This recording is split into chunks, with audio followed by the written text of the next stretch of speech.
¿Qué tal? Saludos, muy buenas noches, bienvenidos a Vía V. Saludamos a todos nuestros espectadores, como cada noche en directo desde la redacción central de La Voz de Galicia. Es miércoles 3 de noviembre, cuenta atrás para la tercera visita de un Papa a Galicia desde la llegada de la democracia. Santiago empieza a ser una ciudad blindada y volcada con los actos que protagonizará Benedicto XVI, coincidiendo con el año Xacobeo. Este será el asunto de portada de nuestro programa de hoy.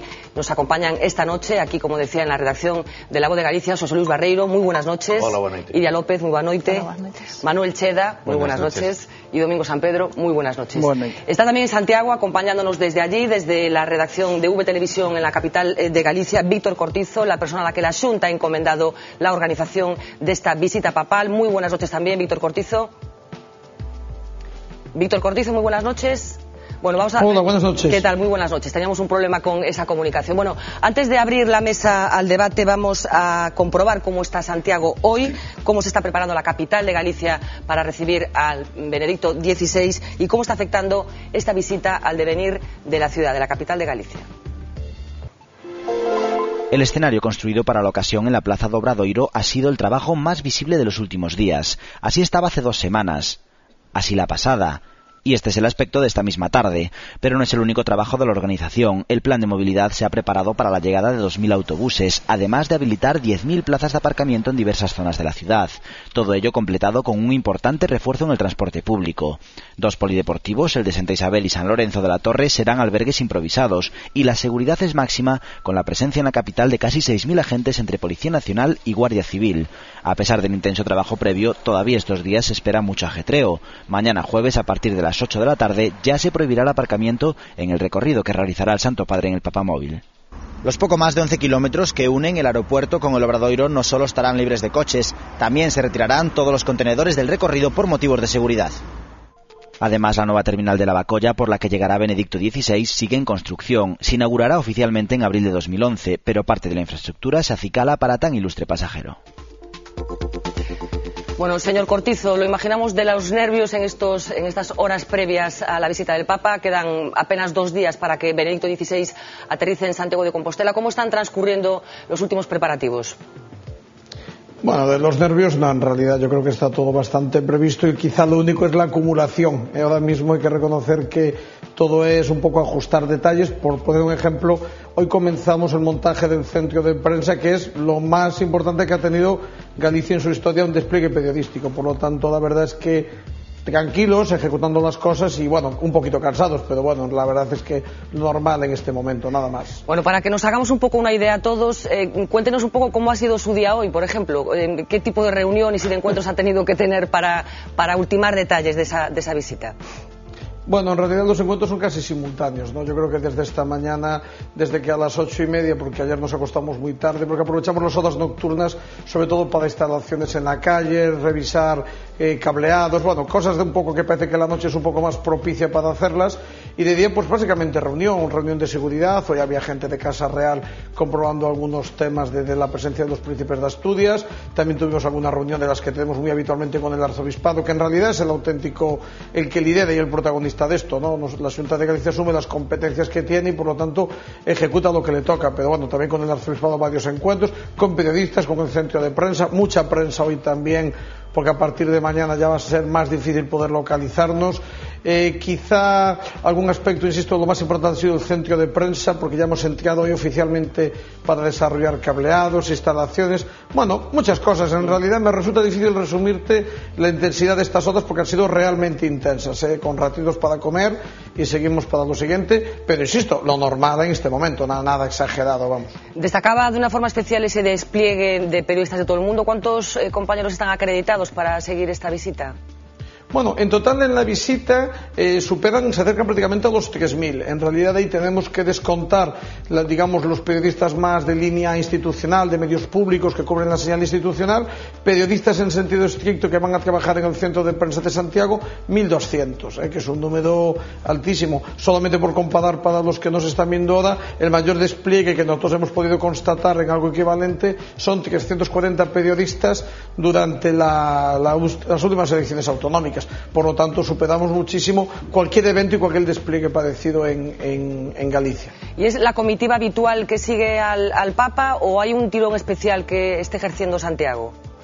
No, yo creo que hay un tirón especial. Yo, cuando he hablado con los responsables de prensa de la Conferencia Episcopal y he visto periodistas japoneses o africanos, ¿no?, he preguntado con toda sinceridad, que me alegraba mucho pero que me sorprendía, ¿no?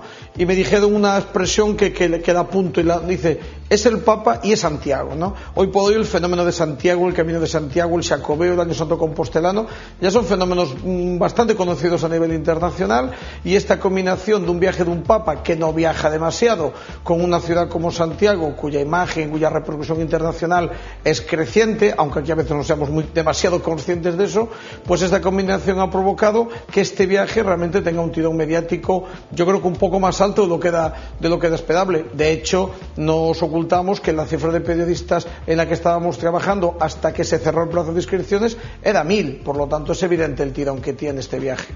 Bueno, está dando ya alguna pincelada, pero ¿qué significa para Santiago y para Galicia la presencia de Benedicto XVI y la cobertura que se va a hacer de su visita? No, yo creo que en realidad es un debate que seguramente no se está afrontando de una manera demasiado completa. Yo creo que para Galicia y para Santiago es una puerta abierta a los 5 continentes y a la repercusión internacional de Galicia, yo creo que inigualable, prácticamente imposible de conseguir con ningún otro tipo de evento, ¿no? Nos hablaban de que la audiencia que se espera, que se había estimado en 150 millones después de ver esta cobertura, va a ser superior, y yo invito a todo el mundo a que piense de qué manera podemos conseguir que Santiago y que Galicia entren 200 millones de hogares con la facilidad con la que vamos a entrar este sábado. De alguna manera también es una imagen también de Galicia, ¿no? Galicia pues es un rincón ahí en el norte de España, que a veces también es muy desconocido en otros lugares del mundo, y los que viajamos con frecuencia y decimos que somos de Galicia, a veces tenemos que explicar dónde estamos en el mapa, ¿no? A mí me gusta, alguien escribió un artículo hace poco, de todos los que he leído, que hablaba pues que la razón de ser de que Galicia esté en el mapa seguramente es Santiago, ¿no? Pues yo creo que esta frase esta expresión que a mí me gusta, pues también es un poco lo que significa. Para Galicia es un modo de alcanzar una dimensión internacional, un efecto llamada posteriormente, y para los que tienen alguna duda, que es totalmente legítima, les recuerdo el fenómeno del 89, ¿no? Lo que despierta el Camino de Santiago, el Año Santo Compostelano, el Xacobeo y todo lo que viene después es el viaje del Papa en el año 89 a Santiago, al Monte del Gozo. Aquel fenómeno marca un antes y un después. Yo creo que aunque no lo seamos conscientes hoy en directo, este fenómeno marcará un antes y un después también. Bueno, está hablando de esa visita de Juan Pablo II en el año 89 a Galicia. Usted también estaba entonces en la organización de este evento. ¿En qué ha cambiado, en qué es diferente esta visita de la otra? Entre otras cosas, supongo porque el mundo es completamente diferente. Por ejemplo, se me ocurre que no existía Internet. Entonces, ¿en qué es distinta la organización de esta visita con respecto a la anterior? Es un aspecto fundamental, ¿no? Bueno, hay muchas cosas pequeñas, ¿eh? Yo siempre digo de broma a la gente que trabaja en mi equipo: oye, yo participé en un viaje de un Papa sin móviles, sin Internet, con 2 líneas de fax, con teléfonos, y salió bien, ¿no? Pero yo creo que la principal diferencia es el alcance mediático de esta visita. Una visita del Papa hace 20 años era una visita dirigida directamente a los que estaban allí, y como mucho al país que lo retransmitía. Hoy por hoy lo de menos es la gente que esté aquí, entre comillas lo de menos, ¿no? Sino que son visitas muy mediáticas, ¿no? Son visitas que sabemos que el mayor seguimiento pongo un ejemplo práctico, ¿no? La maravillosa iluminación del Obradoiro, que se va a realizar para la Eucaristía, al final no es para que los que están en el Obradoiro disfruten de la Eucaristía, que también, sino sobre todo para los millones de personas que van a seguir la Eucaristía por todo el mundo. Para mí lo más importante es, más que el acceso a las nuevas tecnologías, la dimensión mediática totalmente global que tiene un viaje del Papa hoy, y que entonces no era tan evidente, era un viaje mucho más local siempre. Y insistiendo en las nuevas tecnologías, ¿su existencia complica o facilita las cosas? En realidad yo creo que las facilita. Yo soy un defensor de las nuevas tecnologías a ultranza, por lo tanto las facilita técnicamente, desde luego, y también desde el punto de vista de la participación ciudadana, de que la gente opine que está a favor o que no esté a favor, que también es un derecho legítimo que tienen a hacerlo, y por lo tanto es todo apoyo. De todos modos, las visitas de los papas a un país tienen una clave, que es el factor humano, ¿no? Aquí, si no se implica la gente, si no conseguimos un grupo de personas que desarrolle sobre todo la capacidad de soportar las tensiones de tanto trabajo conjunto en estos momentos, no sería factible. O sea, las nuevas tecnologías ayudan, pero evidentemente yo creo que estos viajes donde hay tantos matices es clave el factor humano. ¿Cómo está digiriendo la ciudadanía de Compostela los trastornos lógicos que conlleva una visita de esta naturaleza? Yo creo que unos bien y otros mal. Yo creo que ahí cada un fala da feira según lle vai nela, ¿no? Entonces realmente imagino que habrá gente, pero yo tengo que reconocer que en el día a día, y yo soy compostelano y hablo con mucha gente, yo escucho más halagos de lo que significa para la ciudad que quejas.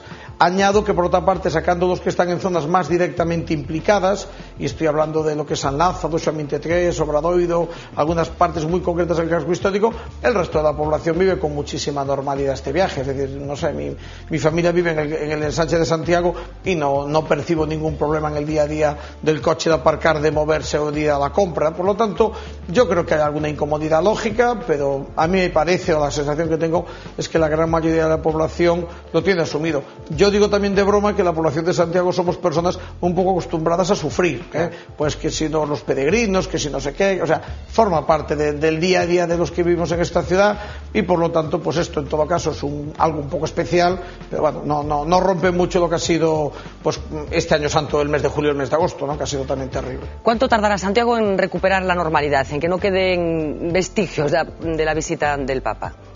Bueno, enteramente es difícil saberlo, pero en realidad es muy rápido. Yo quiero también en eso tranquilizar a la gente, que sacando quizá al altar, que requiere un cierto tiempo de desinstalación, el resto de visita, nosotros por lo menos la parte que nos corresponde a la Xunta, que no es toda, comenzamos a desinstalar elementos prácticamente la misma tarde. Por lo tanto, yo creo que en ese sentido el lunes la ciudad habrá recuperado su aspecto normal, y confiamos también con una cierta nostalgia de saber que 2 días antes se ha vivido algo especial en la ciudad, pero a efectos de mobiliario urbano y este tipo de cosas, yo calculo que en gran parte la normalidad entre el trabajo del ayuntamiento, las empresas que van a proporcionar estos elementos y la seguridad y tal, a mí me da la sensación de que en realidad el domingo por la noche la ciudad va a estar bastante con la apariencia habitual, vamos a decir así. Por cierto, señor Cortizo, ¿qué le parece la polémica que se ha creado en torno al uso del gallego por parte del Papa en Santiago y del catalán que va a utilizar en el caso de la visita a Barcelona?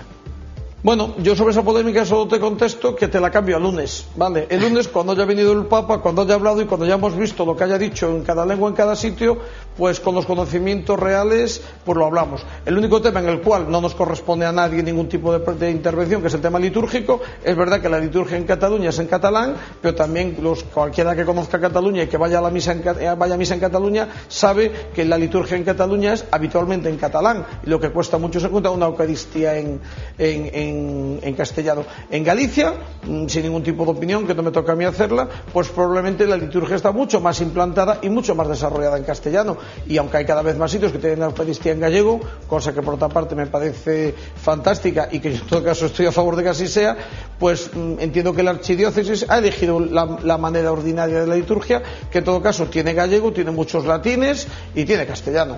Yo creo que ese no es el tema, y lo que diga el Papa en cada idioma, pues aunque alguna información tengo, pues yo prefiero reservarla, y el lunes, si queréis, pues nos volvemos a llamar y debatimos ahí. Me parece que hacer un debate cuando el Papa no ha dicho ni la primera palabra en ninguna lengua, no ha aterrizado, pues me parece un debate un poco también artificial. Por lo tanto, cuando el Papa esté con nosotros y hable, en que hablará en gallego, que esos sitios lo han confirmado, podemos decir y podemos ya valorar si habló mucho o poco, y en ese momento tendremos elementos de valor. Hasta ese momento, pues realmente no tengo mucho que decirte, más allá de la información de los aspectos litúrgicos, que eso sí lo conocemos, claro. Bueno, permítame que en relación con este asunto veamos un vídeo que tiene que ver no estrictamente con el uso del catalán y del gallego en la liturgia por parte de Benedicto XVI, sino con el movimiento que se ha creado en el entorno del nacionalismo catalán católico en relación con la visita de Benedicto XVI. Hace unos días se publicaba en el Corriere della Sera un manifiesto firmado por una serie de personalidades vinculadas, como decía, a este nacionalismo católico, respaldando esta visita del Papa. Vamos a ver un poco las claves de lo que está sucediendo en Cataluña en torno a la visita de Benedicto XVI. Ayer los lectores del periódico italiano Corriere della Sera se encontraron con un anuncio un tanto inusual, un manifiesto en forma de publicidad firmado por 36 personalidades catalanas. En el texto se proclaman las raíces cristianas de Cataluña y se recuerda a Benedicto XVI, que visitará una comunidad con conciencia de nación. El manifiesto está firmado, entre otros, por el expresidente de la Generalitat, Jordi Pujol, el líder de Convergencia y Unió, Artur Mas, y los alcaldes socialistas de Lleida y Tarragona. Desde hace días, los sectores próximos al nacionalismo cristiano no ocultan que la utilización del catalán por parte del Papa es un empuje más a la afirmación de una Iglesia catalana diferenciada de la española. Por su parte, el gobierno catalán ha intentado rebajar esta euforia nacionalista y ha eludido comentar dicho manifiesto. Bueno, cosas que tienen que ver con la visita de Benedicto XVI a Cataluña. Ampliamos ahora un poco la mesa para dar también voz a nuestros invitados aquí en Sabón. José Luis Barreiro, al hilo de esta cuestión, ¿dónde están los nacionalistas católicos gallegos en este caso? Preguntando canto nos vai costar a visita. Lamentablemente nós temos un discurso profundamente cutre, sin interés de ningún tipo, que incluso non contabiliza o que é ordinario en calquera, ou a responsabilidade que ten o Estado ordinariamente en calquera acontecimento de calquera naturaleza que implique movimento de masas. E, por tanto, pois, o noso debate centrouse basicamente no custo da visita. En Cataluña eso non está preguntado, están noutra galaxia, non? Está a Iglesia en primeiro lugar, o que acabamos de escoitar é enormemente significativo. E acabo de decir cunhas palabras que supoño que non tiñan intencionalidade política, pero teñen interpretación política total. Dixo, en Cataluña é moi difícil, é certo, encontrar unha misa en castelán. En galego, en Galicia é moi difícil encontrar unha misa en galego, aínda que hai cregos como o de Forcarei que a din sempre. Pero nin siquiera nas aldeas se fai a liturxia en Galicia en galego. Nas aldeas onde a proporción dos falantes galegos é do 100%. E, por tanto, pois a Iglesia galega, que como tal Iglesia en realidad non existe, é unha Iglesia tan dispersa como é o conxunto da realidade galega, como os aeropuertos, como as universidades, como todo eso, pois a Iglesia tamén, e por tanto a Iglesia non tuvo aquí criterio, nin foi capaz de poñer unha situación que sería absolutamente normal, con independencia do que falara o Papa. Era moito máis importante que a liturxia fora en galego, aunque o Papa falara en latín ou en hebreo, que o feito de que o Papa diga 4 palabras en galego, e en cambio toda a estructura litúrxica se manteña, salvo a lectura da Carta dos Feitos dos Apóstoles, se manteña prácticamente en castelán. Eu creo que eso despois trasladas ao conxunto de toda a sociedade, non? De tal maneira que os catalanes teñen moito máis analizado as perspectivas positivas que as negativas, e que incluso hai moita xente entre os políticos que entran no asunto desde unha posición de identificación desde unha posición identificada, non? Que eu creo que é moi importante nestas cosas. Usted desde que posición opina, non? Porque claro, aquí os que están a favor parece que non son cristianos, e os que están en contra parece que tampouco, e por tanto parece que estamos falando de unha situación que nin nos interesa interpretar nin queremos contextualizar.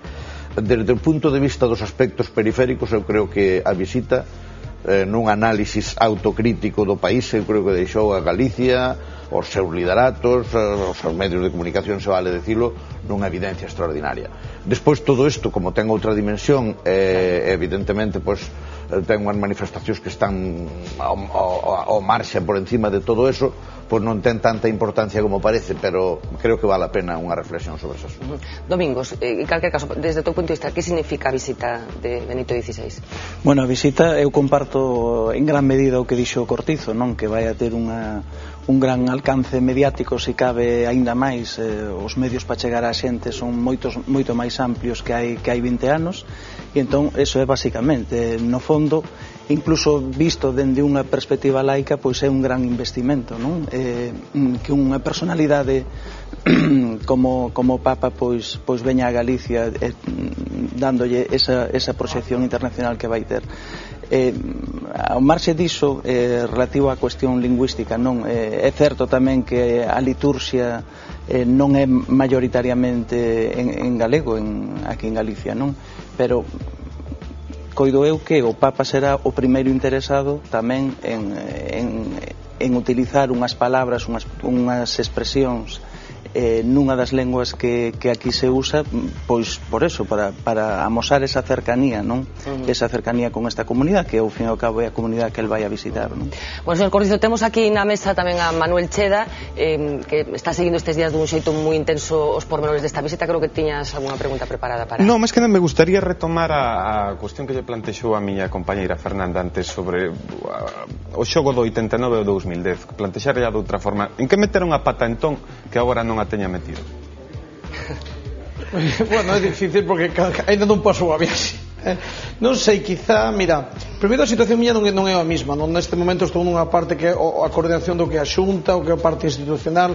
No ano 89 está máis na coordinación da Igrexa, na relación. Eu penso que quizá no ano 89 hubo moita menos coordinación, non? Eu penso que un dos temas que recordo así con unha certa intensidade é que o tema político, e dentro do seu goberno, pois non recordo se o tripartito de Galicia ou cosa así, que o goberno central houve moitos problemas, hubo aí unha certa complicación, incluso a mesma Iglesia galega quedou un pouco sola, porque a nivel nacional non se apoiou demasiado aquela viaxe a Santiago. Eu teño unha certa sensación no traballo, unha certa soedade do ano 89, non de recordar que estábamos aquí como nunha aldea gala, uns cuantos aí nunha oficina con 4 cousas e tal, e montando aquelo, non? Ahora mesmo é distinto, non? Eu penso que xa institucionalmente todo está moito máis normalizado, non hai ninguna institución que teña problemas da visita do Papa Santiago, nin o goberno central, nin moitísimo menos o Concello, nin a Xunta de Galicia, nin a Igrexa, non? Entón xa parece que os puntos de partida na mesa do traballo conxunto están moito máis claros, e realmente a experiencia foi nese sentido moito máis completa, por marcar quizá unha diferencia co ano 89. Eu insisto no que na línea de antes, non? Para nós é unha grande oportunidade. O que ten que pagar moitas veces, o que ten que afrontar o tema da Xunta non significa máis que afrontar o que por las competencias propias temos que afrontar, non? Alguén pensa que el papel de la Xunta en este caso. Hablaba antes Xosé Luis del reduccionismo del debate a lo económico, ¿no? Y un poco que se estaba empobreciendo la cuestión, ¿no?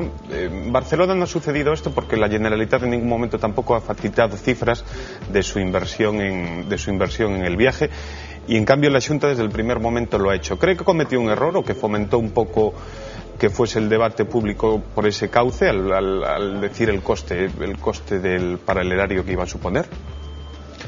No lo sé, yo ciertamente, yo en realidad soy la persona que técnicamente coordina este trabajo, no puedo hacerte una valoración política, pero sí tengo claro que la línea de transparencia y de comunicación clara a la larga nos beneficia, ¿no?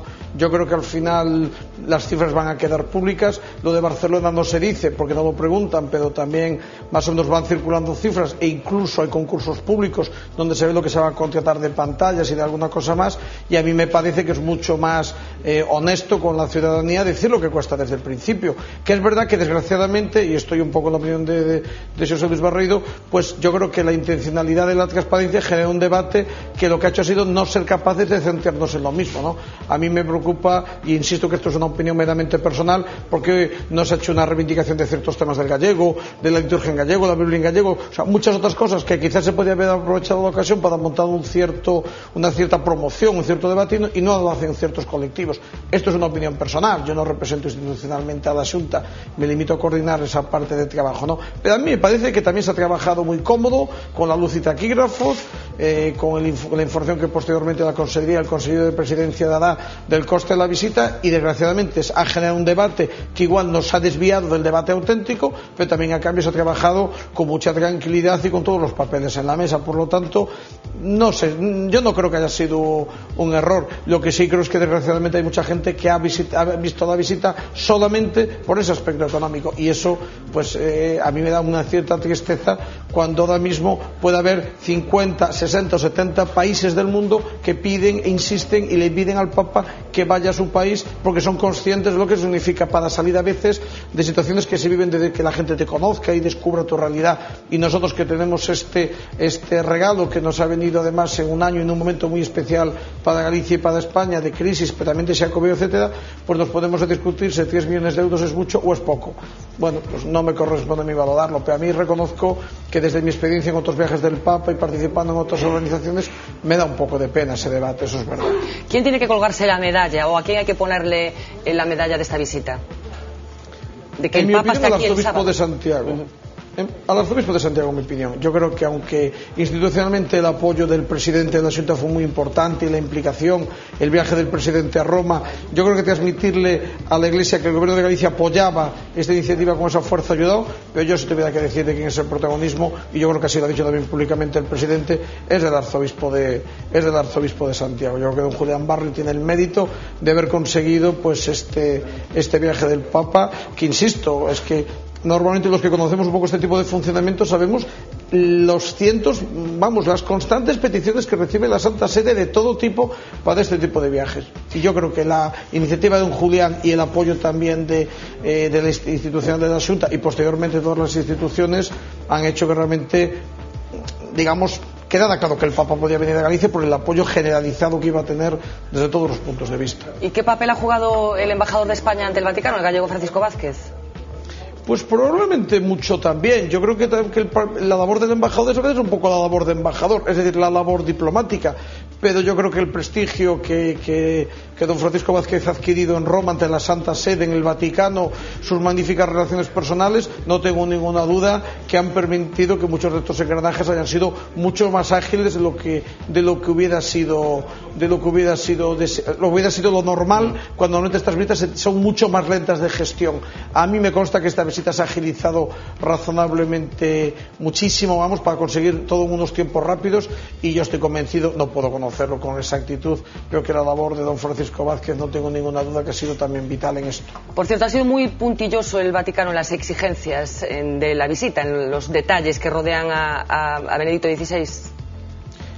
Sí y no. Es decir, a mí lo que me resulta más interesante del Vaticano es la enorme autoridad con la que hablan, el profundo conocimiento que tienen de este tipo de experiencias, pero también la profunda sencillez con la que se acercan a nosotros, ¿no? O sea, a la gente le sorprendería ver pues que la visita del responsable de seguridad del Vaticano es un jefe de seguridad con 2 inspectores de Gendarmería Vaticana que te da indicaciones muy precisas, conoce perfectamente cómo funciona esto, pero no, son puntillosos en el seguimiento, pero yo tengo que reconocer que muy sencillos en la transmisión y razonablemente tolerantes en el modo de adaptarse a cada país. Se trabaja ciertamente muy cómodo, y una de las grandes experiencias que se tienen en estos viajes es trabajar tan cerca, en este caso tanto de don Alberto Gasbarri, que es el responsable de los viajes del Papa, como de todo el staff de gente que nos ha visitado, que nos han demostrado además una gran categoría humana, personal, mucha sorpresa por Galicia. Yo puedo contar anécdotas de lo encantados que se han ido de aquí. Por ejemplo, el jefe de seguridad nos ha felicitado por digamos, el despliegue que se ha hecho, el despliegue sanitario, es decir, ha sido realmente muy interesante, y no, puntillosos en la medida en que tienen la seguridad de una persona muy importante, pero no puntillosos en el sentido de meterse mucho en la gestión, sino realmente muy sencillos en, mira, esto es lo que hay que hacer, cómo lo habéis hecho, así, vale, perfecto. O sea, ciertamente es muy interesante la experiencia de trabajo con ellos. Decía antes, señor Cortizo, que el Papa, lo cual es efectivamente cierto, se lo disputan en muchos países, ¿no? Del mismo modo también hay minorías que lo repudian, de ahí la campaña, por ejemplo, un te espero que se está generando en Santiago. A nivel interno, en el día a día, ustedes ¿qué comentan sobre ella ahí en la oficina? Yo debo decir que no comentamos nada de este tema, ¿no? Para empezar, este es un país democrático y por lo tanto la gente tiene el derecho y el deber de expresar si no están de acuerdo con algo. Yo, por lo tanto, reconozco que en ese sentido no es un tema que me preocupa. En segundo lugar, me parece normal, ¿eh? A mí tampoco me gustan las sociedades monolíticas. Si la gente no está de acuerdo, pues que lo diga. Sí creo que el viaje del Papa y Galicia y los gallegos merecemos que sean respetuosos con este viaje. O sea, creo que merecen que no enturbien en la retransmisión y tal algo, porque me parece que al final lo que hacen es dañar la imagen de nuestra tierra. Y por último, que creo que en realidad son colectivos que tienen su derecho, pero que no podemos decir que sean colectivos mayoritarios en esta sociedad, ¿no? En todo caso habrá gente que pueda ser indiferente, pero desde el punto de vista de nuestro trabajo, pues no nos preocupa. Yo veo los carteles, no me genera tampoco ningún problema verlos, uno tiene derecho a colgar lo que quiera en su ventana, y también estoy viendo que a medida que se acerca el día, también veo mucho cartel de bienvenido, o veo el cartel institucional que hemos hecho desde la Xunta, que creo que ha sido un cartel pues muy elogiado estéticamente, por muy bonito, y veo la decoración en las calles y veo los carteles que hablan del programa cultural que se va a hacer simultáneamente, y conviven con toda normalidad. No, yo personalmente es un tema que no me preocupa demasiado. Sí creo que lo único que es, entre comillas, exigible, digo entre comillas porque no es la expresión más adecuada, es, hombre, que sean respetuosos, ¿no? Que respeten que su derecho a manifestarse también respete el derecho a toda la gente que está contenta y que va a querer participar en esa cita histórica. Pero también creo que eso va a ser así, ¿eh? Creo que en realidad perdón, sobre el programa cultural que hablaba. Acaban ustedes con Hombres G, con un concierto gratuito en la visita del Papa. ¿Eso a quién se le ocurrió? Bueno, en realidad no es tanto una ocurrencia, sino al planificado un programa cultural teníamos primero que buscar algo dirigido a un público joven y que agradeciera a todos los voluntarios que van a trabajar, ¿no? Nos parece que el día anterior hay unos conciertos de gospel, hay unas exposiciones pues yo creo que bastante relacionadas con el tema. Y una vez que el Papa se va, pues la propuesta que se hace del Xacobeo es una propuesta un poco, entre comillas, pues eso, un poco desengrasante, pues es el final de fiesta, y sobre todo pensando en las familias y en la gente joven, ¿no? Yo creo que proponen este grupo, que bueno, pues esa parte evidentemente no me corresponde decidirla a mí, pero es verdad que es un grupo que encaja para familias, para jóvenes, y es la gran fiesta de los voluntarios, no solo también de los voluntarios que van a estar trabajando en este viaje, que son muchos, también de todos los que han estado en el Camino de Santiago, del Xacobeo, los muchos voluntarios del Arzobispado, y hombre, nos parece quizá lo más adecuado era algo por lo más alegre y vital posible, y no pues un concierto de música de cámara que seguramente le hubiera gustado a otra gente, pero que encajaba poco en ese espíritu. De todos modos, también es un acto menor, no tiene nada que ver con el viaje del Papa, y la dimensión, la publicidad y la presencia pues no tiene ningún tipo de comparación. Por señor tanto, Cortizo, son cosas un poco paralelas. Bueno, señor Cortizo, tenemos que irnos unos minutos a publicidad. Muchísimas gracias por darnos la última hora de esta visita que tendrá lugar, como decíamos, el sábado de Benito XVI, y por cierto lo emplazo a esto que nos comentaba antes, a que el lunes nos cuente cómo ha resultado todo, ¿de acuerdo? Muy bien, será un placer. Pues muchísimas gracias. Unos minutos de publicidad y retomamos aquí la mesa para hablar un poco del contenido de esta entrevista y de todos los asuntos que todavía colean con respecto a la visita de Benito XVI.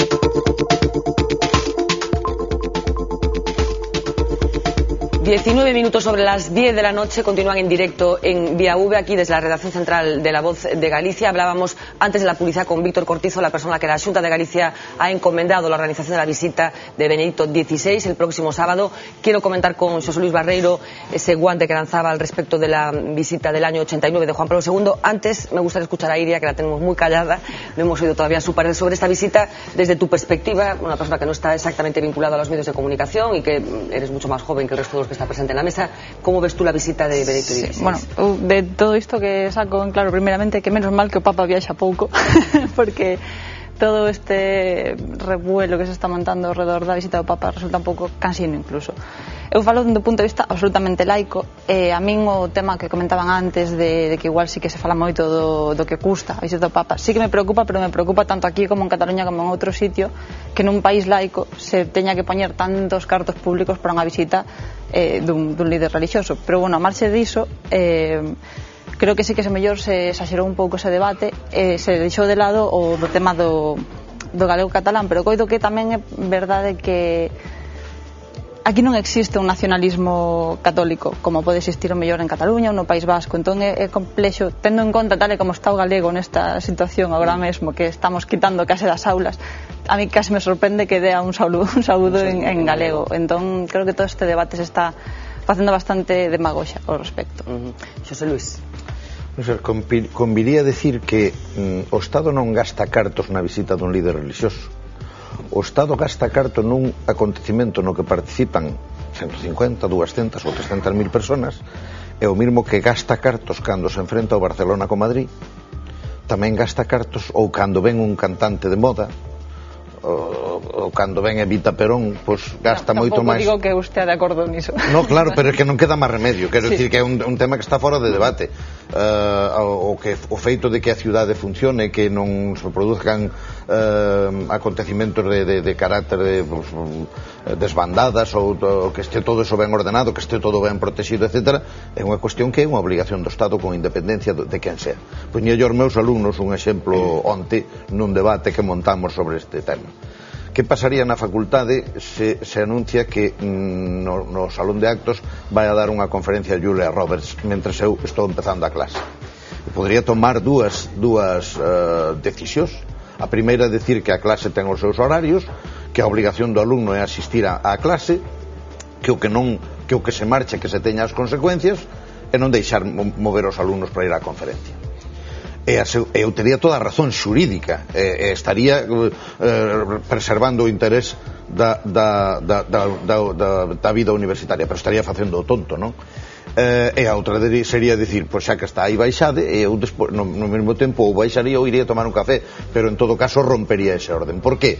Porque non fai falta que sea un líder de nada, basta con que sea unha persona socialmente importante para que produza unha alteración social razonable en función das preferencias dos ciudadanos. E, por tanto, o feito de que este sea o primeiro, o máis grande, o que provoca máis, non quere decir que sea diferente. É dicir, nós protexemos o concerto dos Beatles ou protexemos ao Papa. O único que pasa é que o Papa trae máis xente que ninguén e ten unhas circunstancias máis complexas que ninguén. Iso é un tema distinto. E, por tanto, conviría decir, deixar claro eso, porque esa é unha obligación do Estado e ten que cumplir. Outra cousa é se está acertado o enfoque da visita. E aí digo dúas cousas en función do que me preguntas. A visita de 1989, eu empecé na súa organización, pero dimitín da Xunta xusto cando se estaba no medio aproximadamente do proceso, e xo terminou Javier Suárez Vencio, o vicepresidente que me segueu. Desde o meu punto de vista era unha visita moito máis complexa que esta, porque era unha visita específica a Santiago, porque non era propiamente para a población de Santiago, senón para unha población xoven enormemente masiva, moito máis masiva que esta, que houbo que atender en todos os seus extremos, incluído o feito de que dormiron no Monte do Gozo e que provocou algunhas dificultades durante a noite polo frío que se produceu no 4 de agosto ou no 5 de agosto, que baixou a 4 grados baixo cero de noite. 4 grados baixo cero, en agosto? Digo sobre cero, 4 grados sobre cero, pero no mes de agosto, e iso produceu unha enorme dificultade de orden sanitario. Houbo que activar todo aquilo, empezando a facer sopas poñendo lugares onde quentarse, distribuindo mantas e tal, que non estaba previsto. É moito máis difícil de manejar. Por iso as novas tecnoloxías, supongo yo que tamén que non é o mesmo dispor de móviles para comunicar a todo o seu operativo. Pero eso eu creo que se facía, estábamos acostumbrados a traballar de outra maneira, así como Julio César movía as lexións sin coches e sin móviles, pois nós eso tal, non? Pero eu creo que en cambio o feito de que o volumen de xente era moito máis grande, moito máis diverso, porque viña xente organizada de moi distintos países, falaban moi distintas linguas, e todo eso eu creo que daba unha complexidade moitísimo maior ao sistema. Finalmente, non sei se me meto xa en camisas de 11 varas, pero en todo caso sí. A mí hubiera me gustado que a organización, sobre todo as infraestructuras de visita, foran máis simples. Pero hubiera me gustado nesta perspectiva como membro da Iglesia. A mí hubiera me gustado un modelo bastante parecido á Plaza de San Pedro, é dicir, o Papa que basicamente aos actos litúrgicos que todos foran dentro da catedral, que fixera 2 ou 3 para distintos públicos, que salira a bendecir a Plaza do Obradoiro e que ali se enseñase e que houvise xente que non participaba neses actos, pero que de alguma maneira quere ver o espectáculo como cando se vai á Plaza de San Pedro, e que en cambio todas estas cousas do escenario e todo isto, eu creo que houbera sido obviable e que lle houbera dado a visita un sentido moitísimo máis propio do pastor que visita a súa comunidade. E creo que deberase haber trascendido cara a repercusión mediática a través da televisión e tal, sería a mesma, non? Pero eu creo que se debera haber reducido máis a visita ao estricto sentido de decir, o Papa ven xustamente a decir unha misa, a estar coas iglesias de Galicia, a reunirse e a comer cos obispos, marcha outra vez. E eu hubiera me gustado un poquito. Bueno, hay una cuestión que adelantaba hace unos días Víctor Cortizo en un encuentro digital en LaVoz.es, que es la pequeña entrevista que al parecer va a mantener Benedicto XVI con Mariano Rajoy. Yo no sé si ha habido una cierta competencia por parte de los políticos en encontrarse con el Papa. Parece ser que va a haber un pequeño encuentro también con Zapatero. Creo que al final va a ser en el aeropuerto, porque el gobierno parece ser que a quien va a mandar al final es a Jáuregui, a Barcelona y a Pepe Blanco aquí. ¿Qué sacan los políticos de esta visita? Bueno, pues é evidente que o atractivo que pode ter a visita do Papa pois tampouco escapa aos políticos, non? E de algún xeito, sexan laicos, católicos ou non, pois todos queren de algunha forma pois quedar tamén unxidos, non, pola súa visita. Os feitos están aí, o sea, Rajoy verase con el en Santiago, Zapatero fará tamén o mesmo en Barcelona, e aí estamos, a política acercándose tamén pois a figura do Papa, non? Aunque esto no es una visita de Estado, que es pastoral, José Luis, igual podeme corregir si me equivoco, eu creo que é costume que o xefe do Estado do Vaticano, cando chega a calquera país, reciba tanto o xefe do goberno como o xefe da oposición, o sea, non estaríamos ante nada extraordinario.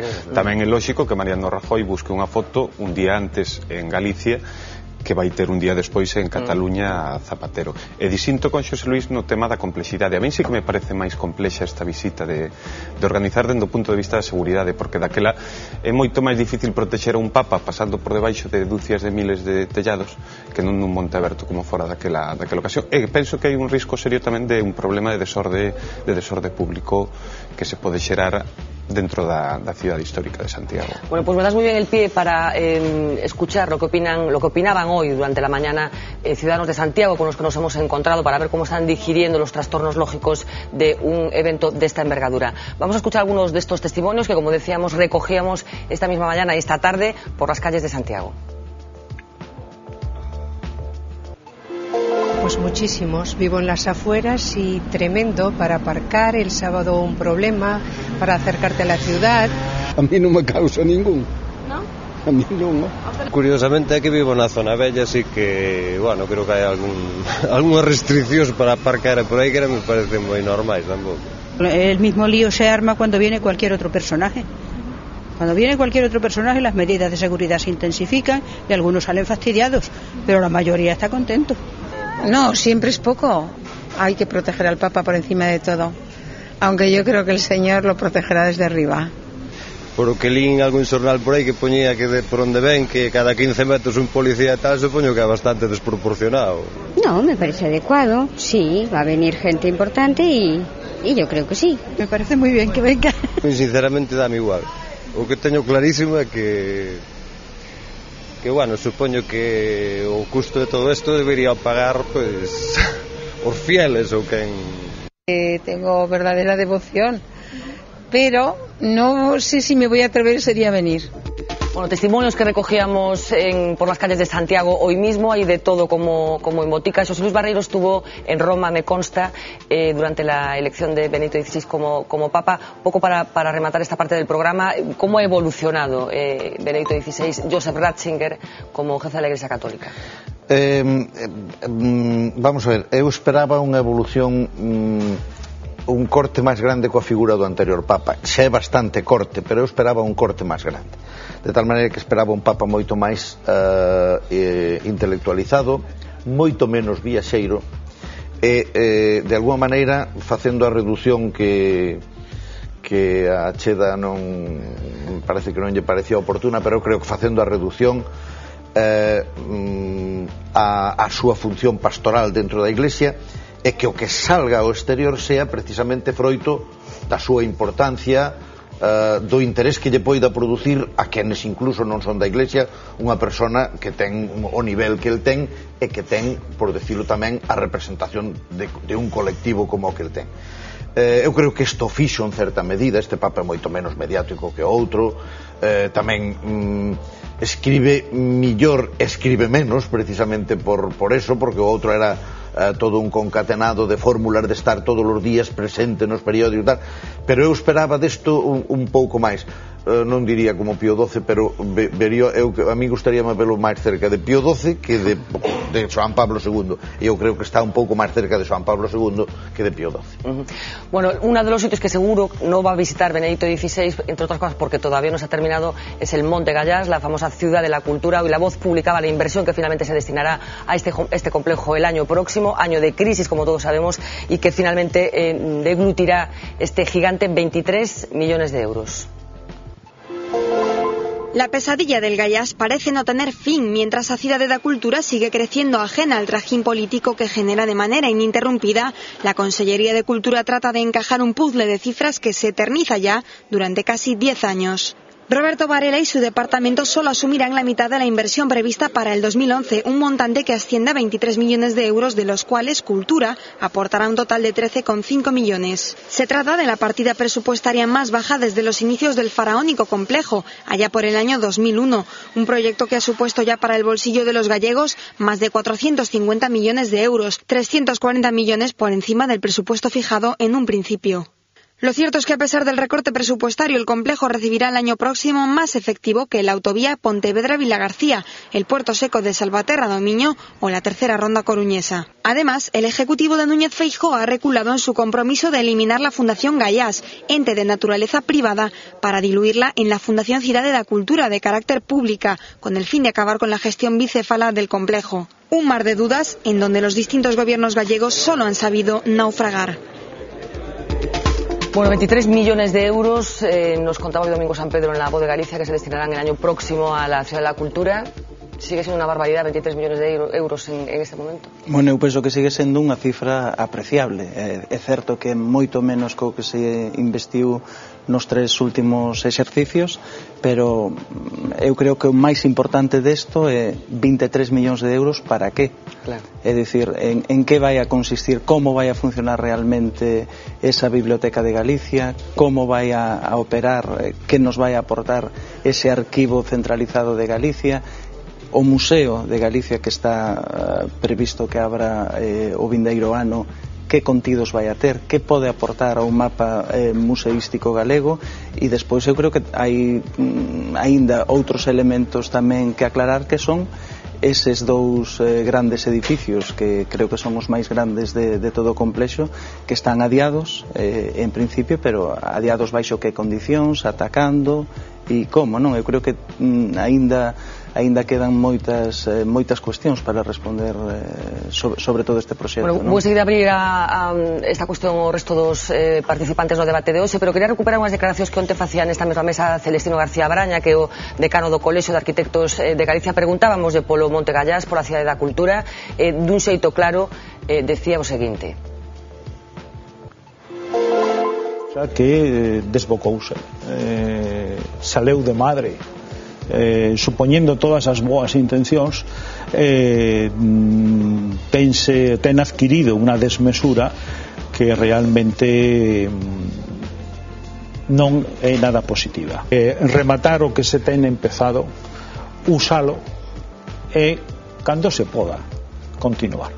E aparecen intereses de políticos que non entenden cal é a verdadeira labor da arquitectura, cando pensan que todo pode ser un pequeño Guggenheim, entón pérdese o sentido fundamental que ten a arquitectura, que é outro, inda que a veces a arquitectura sea espectacular, sea...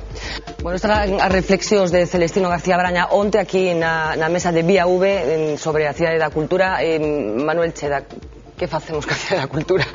Bueno, no creo que tenga que decir yo. En todo caso, el presupuesto del próximo año de la Ciudad de la Cultura yo creo que deja claras 2 cosas. La primera, que la Xunta ha asumido solo a medias que estamos en crisis, ha reducido un 51% las transferencias de capital a la Fundación del Gaiás el próximo año. Y la más peligrosa, que la Xunta, viendo la programación plurianual, no sabe qué hacer con la Ciudad de la Cultura, con la parte más importante o lo que sería la estructura central de la Ciudad de la Cultura. Lo único que podría en algún momento generar, si se quiere utópicamente, ingresos. Es decir, los 2 edificios que quedan por hacer del complejo, no queda patente en este documento presupuestario que no sabe qué construir ahí, ni cuándo, ni de qué manera explotarlo. José Luis. Bueno, vamos a ver, a Cidade da Cultura adolece fundamentalmente dun discurso. Eu, o día que se puxo a primeira pedra, escribí un artigo dicindo: non me podo, intuyo que vamos a ter un gran problema con esta inversión, pero non podo decir porque ninguén me explicou nada do que se pensa facer con eso. Ainda te lembras do artigo, porque vai de datos. Sí.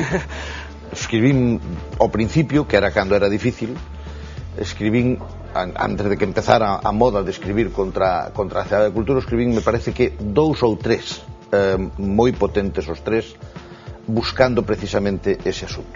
Hai que decir que Galicia tuvo unha tremenda complicidade con ese proxecto, e que mentras estuvo Fraga ninguén o denunciou. E por tanto aí é onde está o erro, non está agora. O erro non ten esta Xunta, ni non ten siquiera a bipartita. A bipartita ten un pouco máis de erro porque estaba nunha condición anterior, menor desenvolvida, para replantexarlo.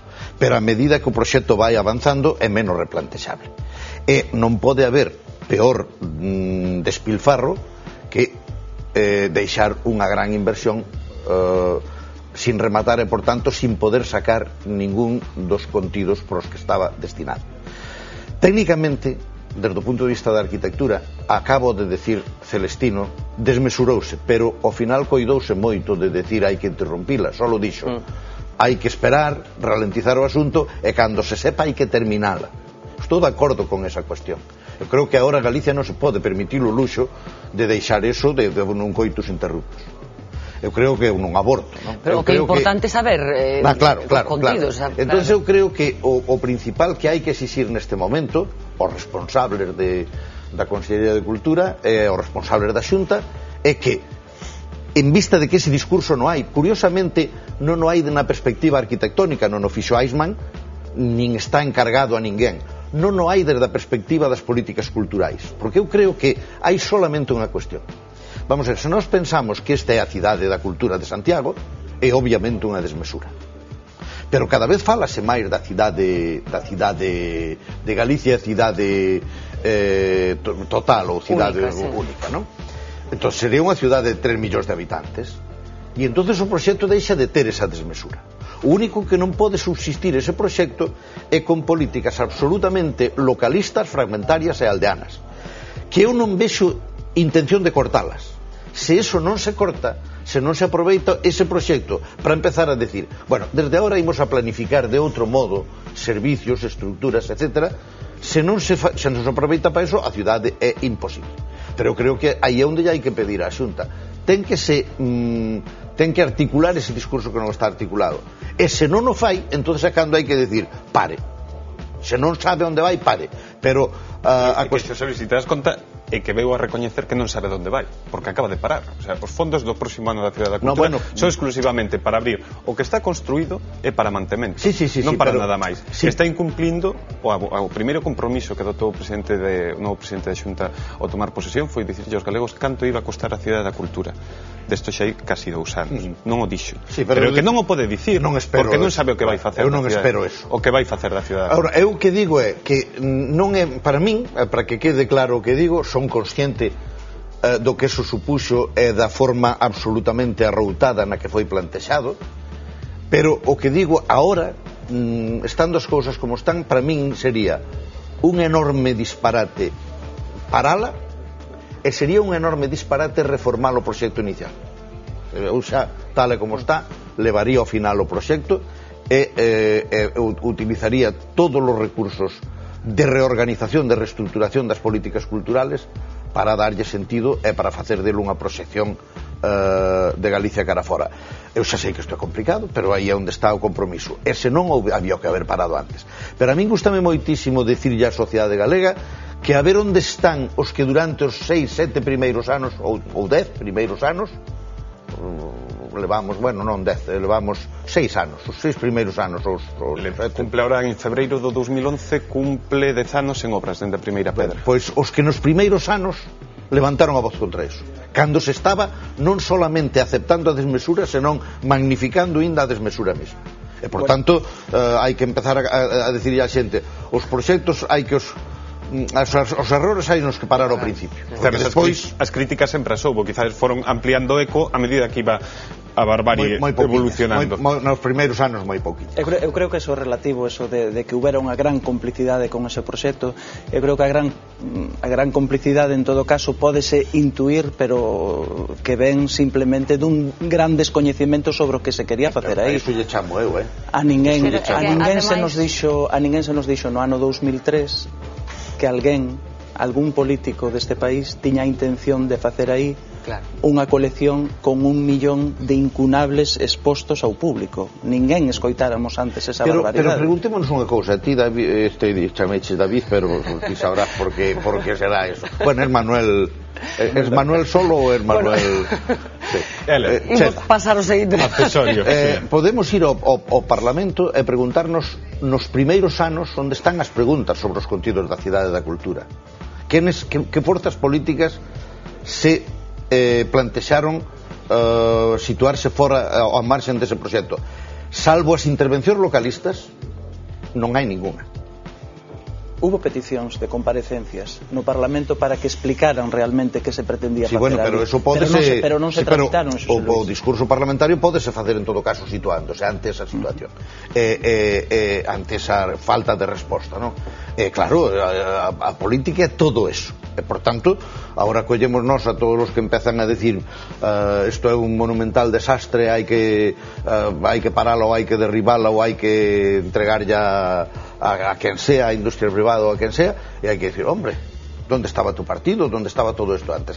Porque senón a política democrática sigue dando a sensación de que chove do ceo, e a política democrática non chove do ceo, nace sempre da baixo para arriba. Deixa de escoitar a Iria, que a temos moi calada. Sí, que eu considero que hai 10 anos cando se empezou a facer se puxo a primeira pedra, acababa de empezar a votar, como quen di. Eu coido que aquela Galicia é unha Galicia moi distinta que hai hoxe, dicir, aquel entón os medios son mellor para chegar á ciudadanía con segundo que as reclamacións eran moito máis complicadas, a ciudadanía non estaba enterada absolutamente de moitas das cousas que facía, e outra... Parece que estás falando de hai 60 anos. Non, pero sí que eu coido que sí que houve un cambio moi grande na realidade galega, que se aprecia perfectamente. E tamén é certo que bueno, que sí que é un despropósito que se fixo dende o comezo, que daquela tamén había certa complicidade porque había intereses económicos, porque había moita xente metida gañando cartos a base da cidade da cultura. Hoxe en día é un marronazo para calquera goberno, tanto para o bipartito como para este goberno, como para calquera que poda vir despois. O problema é que hai que saber que hai que facer con iso. O sea, ese é o debate, hai que centrarse entre todos. Un penso que é un traballo común, que xa non é botarse as culpas nen quen foi o que empezou con esta historia, senón ir a ver que facemos con ese morto que nos caeu en riba. Domingo, rematas ti.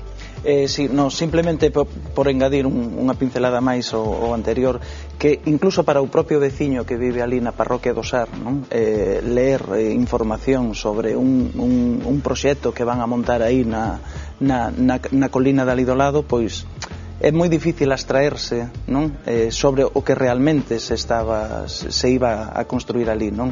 Eso foi a partir realmente do 2005, cando se empezou a visualizar en toda a súa dimensión este proxecto, e a partir de aí cando o debate tamén despunta moito máis públicamente, non? Porque a xente pois que collía un coche, rodeaba Santiago pola autopista, pois é un proxecto que se fai visible, e entonces é máis fácil opinar sobre algo que realmente é visible, non? Bueno, vamos a pasar página porque el culebrón aeroportuario gallego sigue estrenando capítulos. Ayer visitaba Galicia Josep Piqué, presidente de Vueling, invitado en la guerra abierta que mantienen la Xunta de Galicia y Ryanair. De momento Piqué ya se ha comprometido a recuperar 2 de las 3 rutas internacionales que, como ya se ha contado en los últimos días, Ryanair prevé cancelar. La historia de los low cost en los aeropuertos gallegos es, como no podía ser de otra forma, una historia de idas y de venidas. El pasado 30 de marzo, la aerolínea de bajo coste Vueling anunciaba la inauguración de 3 nuevos enlaces desde los aeropuertos gallegos hasta el 31 de octubre. Zúrich, Ámsterdam y Bruselas se incorporaban a los destinos asequibles desde nuestra comunidad a cambio de un convenio de patrocinio publicitario cifrado en 2,6 millones de euros. 7 meses de aparente calma que se quebraron cuando Ryanair lanzó un ultimátum a la Xunta amenazando con suprimir sus vuelos internacionales a Frankfurt, Roma y Londres si no conservaba las ayudas del gobierno gallego.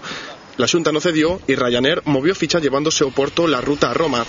Con el futuro de los aeropuertos gallegos pendiente de un hilo, Feijóo aprovechaba ayer la presencia del presidente de Vueling, Josep Piqué, en Santiago para negociar una prórroga que se ha saldado con éxito, en la que solo Peinador ha salido perjudicado. Con una ayuda que podría ser significativamente inferior a la que se nos ha proporcionado, podríamos mantener esas 2 rutas durante los 6 meses de la temporada de verano, y sin esa ayuda creo que nos podemos comprometer a que por lo menos en 4 meses esas rutas existan. No nos salen los números para Vigo-Bruselas. Vueling estudiará además cubrir las rutas que abandone Ryanair, por lo que la calma vuelve pues a las terminales gallegas, al menos hasta septiembre. Bueno, hoy me ha parecido leer en algún sitio que el presidente de Ryanair culpa también a Frankfurt de la suspensión del vuelo con Santiago, lo que ya introduce más locura en todo este asunto. Es una de las estrategias más de Ryanair. Yo creo que ayer se produjo un hecho clave en lo de los aeropuertos. Hasta ahora la actitud del presidente de la Xunta era, compartible o no, fácilmente defendible. Se negaba a verse con Ryanair, aduciendo que ahora no debe ser la Xunta la que pague, la que subvencione indirectamente las líneas internacionales en Galicia, sino un comité, digamos, en el que están representados el resto de administraciones, empresarios y cámaras de comercio. Estuvo 8 meses usando este argumento. Lo que no acabo de entender muy bien es por qué el argumento que no valía, o sea, que valía para Ryanair no vale para Vueling, y se entrevista directamente el presidente de la Xunta, retoma él los contactos con el presidente de una aerolínea. Quizás debería explicarlo, máxime cuando el vicepresidente de Ryanair, Michael Cowley, lleva escribiéndole desde marzo varias veces, pidiéndole la entrevista que ya tuvo Piqué, y Michael Cowley es una persona que maneja entre 20 y 30 veces más recursos económicos que Josep Piqué, aunque sea el presidente y el otro vicepresidente de una compañía. De todas maneras, el tono de las misivas que tú mismo publicaste en eso por una parte. Luego, la actitud de Ryanair, deplorable. Siempre asume además la misma estrategia, que es hacerse imprescindible allá donde llega, y luego comienza el chantaje para conseguir más fondos de aquellos que le han servido para asentarse. A lo que te refieres de Frankfurt, en la locura absoluta de Ryanair, ahora mismo está culpando en Alemania al gobierno alemán de la supresión del vuelo Santiago-Frankfurt, que aquí culpó exclusivamente a la Xunta por ello. Son estrategias de una empresa que ha crecido gracias a eso. En cualquier caso, parece que se pone de manifiesto todo este asunto que se está ventilando en las últimas semanas, la debilidad de los aeropuertos gallegos, porque al final es una cuestión de querer amarrar vuelos por la vía no de la demanda, sino por otro tipo de vías. Sí, e é unha debilidade que se acrecenta frente a estas estrategias negociadoras que son realmente moi agresivas, non? É dicir, ti posme aquí na mesa tanta pasta e se non, pois non opero dende este aeroporto, non? E eso claro, a un goberno tamén lle xenera un problema, porque quero dicir, hai un sector da poboación que está familiarizado xa con este tipo de voos de low cost, claro, que se planifican. No, acabas creando unha necesidade que se planifican as súas pontes as fins de semana, claro, pois en función dos destiños que teña, e entón eso xera un problema, e evidentemente eu penso que solo se pode abordar dende unha estrategia realmente concertada, cunha visión de conxunto de todo o mapa, cando menos do mapa galego, porque non tería sentido. Sospeito que sigue sin suceder. Lo que no se puede hacer es cortar por lo sano. Este año tampoco se ha hablado mucho de esto. En total, entre ayuntamientos, Xunta y sector privado, nos estamos gastando 10 millones de euros este mismo año en subvencionar incluso vuelos nacionales en los aeropuertos gallegos. Igual estamos alimentando una sobreoferta que no nos hace falta. O igual habrá que ser valientes y explicar las cuentas a los ciudadanos y decir que realmente sin esa oferta no generaríamos demanda. En todo caso, claridad y el mismo criterio para todos, y ante todo no ceder, la persona que ostenta la voluntad de un pueblo, no ceder ante el chantaje de una empresa, parece plausible. Vamos a ver, Ryanair pudo plantexar as cousas de unha maneira institucionalmente incorrecta ou incluso mal educada, pero o contexto do plantexamento démoslle nós. Esa é a lógica absoluta do negocio, e é a que nós estamos traballando. Non nos pode salir de outra maneira. Iso será o que fará Vueling dentro de, non sabemos se 6 meses, 8 meses ou 2 anos, pero a lógica levará exactamente ao mesmo sitio. Cando empece a primeira pérdida, ou usted me paga ou tal. Feijóo plantexou isto con unha frase que eu invirto graciosamente, pero non ten gracia. É dicir, creo que é así. Feijóo dixo que o gran invento de Galicia era un aeropuerto 3 pistas. E eu creo que a solución é exactamente a inversa: unha pista, 3 aeropuertos. É facer que os cruces, os vuelos e as dinámicas de demanda sean as capaces de defender o aeropuerto. Porque este outro modelo que fai non solamente o que decía Manuel Seda, que era que crear a veces demandas de xente que vai de jarana, pagala polo pagar a despedida, pagar as despedidas de solteiros e as vacacións da xente con cargo ao diñeiro público, que eso é unha cuestión, pero tamén xenera unha enorme ineficiencia no sistema, xa que temos que voar desde distintos aeropuertos para facer as mesmas combinacións, e non acabamos nunca de solidificar o que realmente debería de significar a nosa oferta. Eu lamento que todo isto este sempre variado sobre, este sempre argumentado sobre unha cuestión que é así. que lle imos facer? É así. É que todos os que din que hai que vertebrar, organizar e tal, están hablando sempre de Santiago de Compostela. Claro, evidentemente. Eu non fixen o mapa, non puxen a cidade da Coruña nunha esquina e a de Vigo na outra. Non fixen un país que ten 7 ciudades pequenas, ningunha grande, ningunha capaz de soportar servicios importantes. Eu non fixen eso. E agora digo, e como se resolve eso? Vertebrando. E sobre que punto se vertebra? Non hai máis que un. Ahora, como non se pode decir, como parece decirlo, porque aquí pode ir a favor da ciudade contra Santiago con absoluta normalidade, pero nadie pode decir, oiga usted, as dinámicas de onde unen as autovías, de onde se poden poñer os servicios de uso común, etc., non teñen máis que unha solución. Asumindo que os 3 aeroportos están feitos, eso obviamente non se van pechar, é moito máis sinxelo o modelo de negocio dos aeroportos galegos. Eu non sei por que non o levan a cabo. Sería facer uns aeroportos empresariais en A Coruña e Vigo, ben conectados con Madrid, con Barcelona, cun só vuelo internacional a un hub de distribución a outros lados, e un aeroporto mixto entre o institucional e o turístico en Santiago. Eso non é pechar Alvedro e Peinador, eso é facer un modelo de negocio axeitado á estrutura social de Galicia. Ahora, se a xente quere plantexar como potenciar la Bacolla en detrimento dos outros aeroportos, quizás non están entendendo que por non facelo, igual un día destes quedamos con 4 vuelos. Bueno, faltan apenas 10 minutos para que remate o programa de hoxe. Non quería despedirnos sin abordar un dos asuntos do día que ten que ver co desempleo.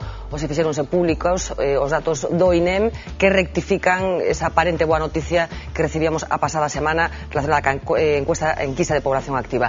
Hoxe saímos á rúa, fomos á universidade para falar cun catedrático para que nos explique as diferencias das dúas medicións e para que nos aclare cales son as fiables, se realmente o desempleo se está recuperando ou non.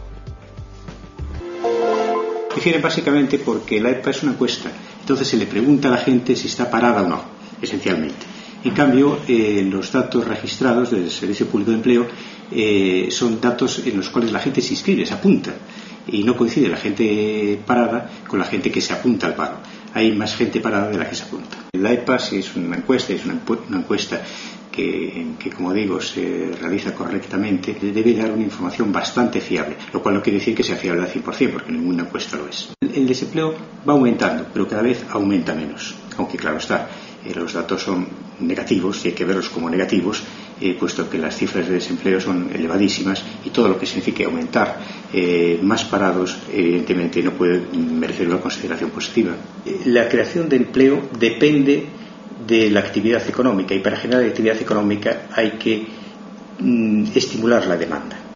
Según está el escenario económico actual, es poco probable que en el 2011 se cree empleo en cifras significativas, que las familias tuviesen menos miedo, menos incertidumbre con respecto al futuro y entonces ahorrasen menos y gastasen más. Desde el exterior, especialmente desde Alemania, aumentasen la demanda por nuestros productos, que los bancos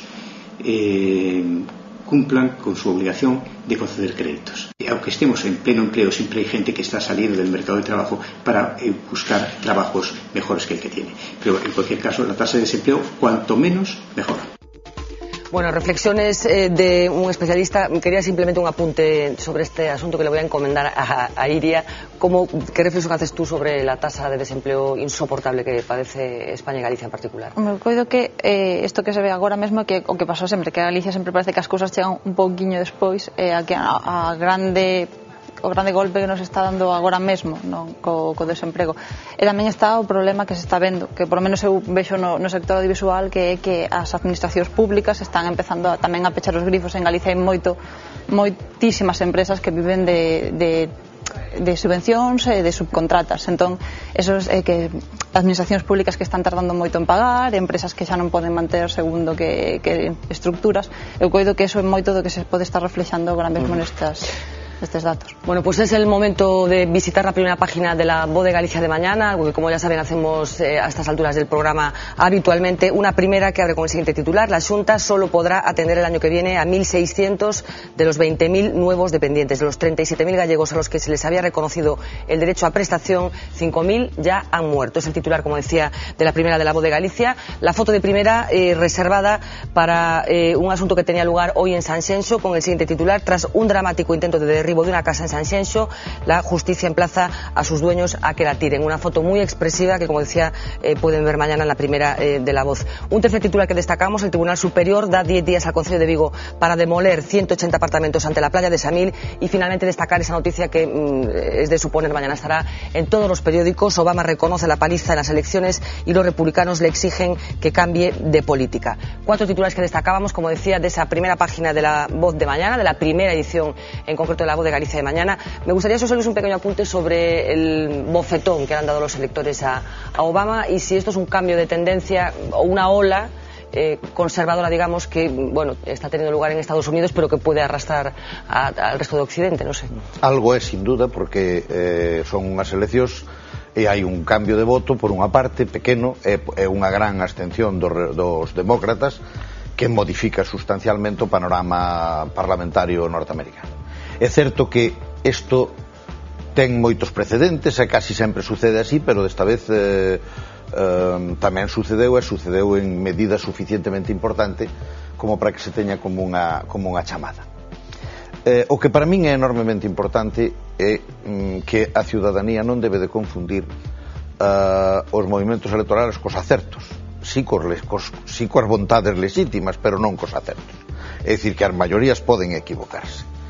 E eu creo que hai unha enorme equivocación na política norteamericana o estar sobre o discurso de corto plazo e sobre o discurso do aquí non pasou nada en frente do discurso de Obama, que é o discurso de decir estamos ante unha crisis de cambio de modelo no país e hai que resolverlo, ¿no? E creo que incluso para o Occidente esta forma en que se tirou unha parte importante da prensa española a decir el negro este se equivocou, o mismo vai pasar aquí en España porque aquelo é unha auténtica animalada. É dicir, a posición de Obama é enormemente importante para que terminen modos da política que poñen o mundo ao borde da catástrofe, como foi a de Bush, que poñen o mundo ao borde da catástrofe. E, por tanto, é unha malísima noticia que perda, aínda que é legítimo que perda, porque os ciudadanos non o votaron. Claro. Hay un fenómeno que nos gusta mucho, yo creo que a los periodistas en particular, que es el famoso Tea Party. ¿Veis a alguien del Tea Party por aquí? ¿O con esa forma de entender la política? Bueno, pues seguro que si todos pensamos un pouquiño que se nos ocurrirían algunhas caras, non algúns líderes para ese Tea Party e tal, pero non serei eu que nos dei aquí. De todas formas, respecto a Obama, eu creo que bueno, despois deste digamos, desta derrota sufrida, non? Creo que a análise que fai realmente creo que é correcta. Eu quedome cunhas declaracións que fixo cando asumía responsabilidades que son que interpreta que os votantes o que queren é que o emprego volva máis rápido e poder darlle aos fillos pois as mesmas oportunidades que tiveron eles, non? Eu creo que ese é a clave deste resultado electoral que hubo nos Estados Unidos. Eu creo que eso é o que lle ten que marcar a él a folla de ruta para seguir. Coincido plenamente que a lo mejor es pueril, pero el Obama del Nobel de la Paz, el que nos saca del Vietnam del siglo XXI, el de la agenda exterior, el mediático, yo creo que se ha encontrado con un estadounidense que le ha dicho amiguiños y para vaquiña por lo que vale. O sea que la gente ha votado más con la economía con el cortoplacismo que no... Como suelen hacer los norteamericanos, por otra parte, habitualmente. Bueno, pues hasta aquí llegamos hoy. Muchísimas gracias a los cuatro, José Luis, Iria, Manuel y Domingos, por acompañarnos esta noche. Nosotros regresamos, como siempre, mañana a partir de las 10 menos 20 de la noche, en esta ocasión con el alcalde de Lugo, con José Clemente López Orozco, con el que hablaremos de cómo está la ciudad y de cómo está yendo su gestión al frente de este concello, como decía 10 menos 20 de la noche en directo mañana jueves. Hasta entonces les dejo con lo que ha sido titular durante la jornada de hoy. Hasta mañana, sean felices.